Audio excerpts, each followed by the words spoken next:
J-Dog here, Johnny Duke, the old guy gamer, and I just wanted to take a few minutes to talk about the Bracket Busters Challenge that NBA2K22 started this week.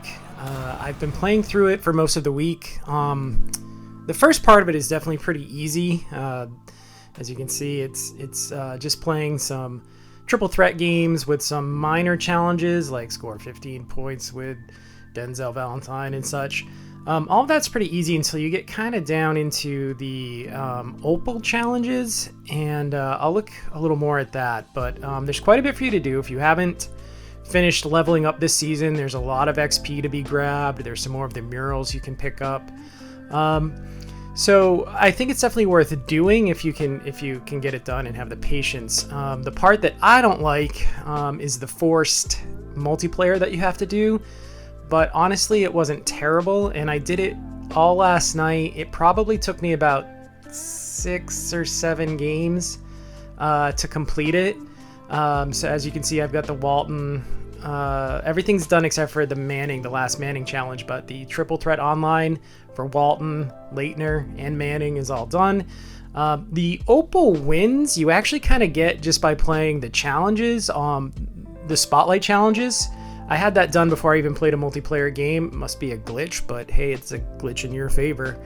So if you have the time, this Ralph Sampson looks pretty good over here on the right.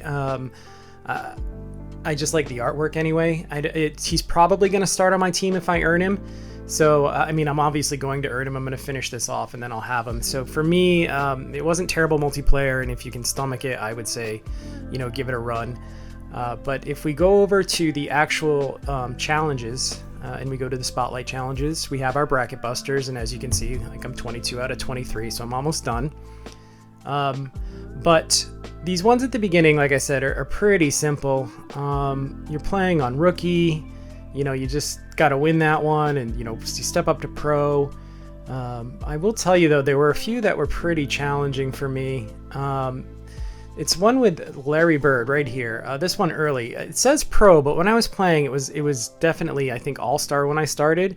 So I don't know if it starts out harder, and then if you don't pass it, it gets easier. But you're playing with all like rubies, and they've got a 97 overall Larry Bird, and that was pretty tough.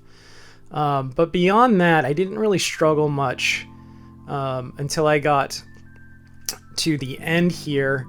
And you have to play a little bit more difficult. You're playing on All-Star, and at some points you have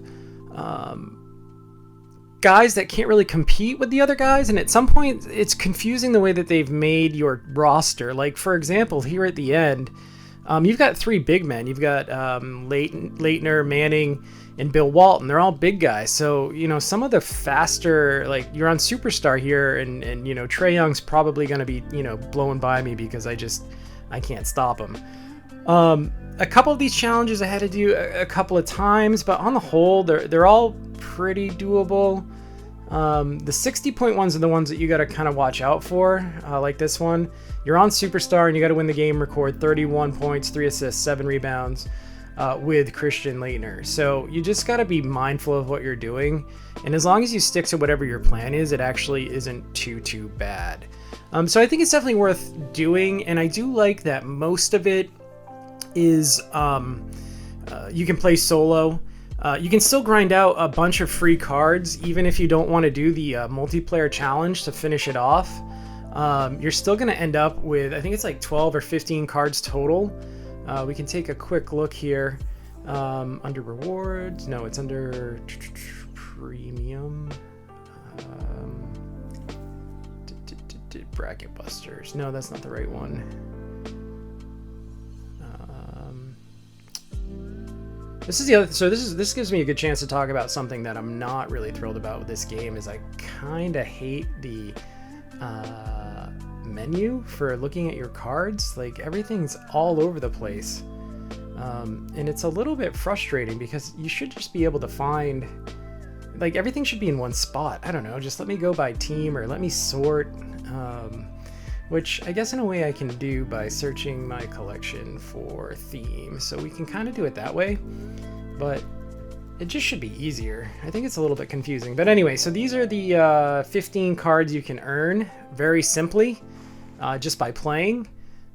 So I think, you know, at the very least, it's worth doing it because you will get, you know, 3 Galaxy Opals, which is great, you know, 3 Pink Diamond. I'm sure some of these players might even start. I kind of like the Rex Chapman.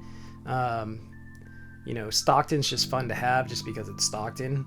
But even Stoudemire played pretty well for me. So, you know, I think it's definitely worth running through, and it gives you some new options for free, right? Like, this didn't cost anything. You get a lot of XP, so it's definitely worth checking out.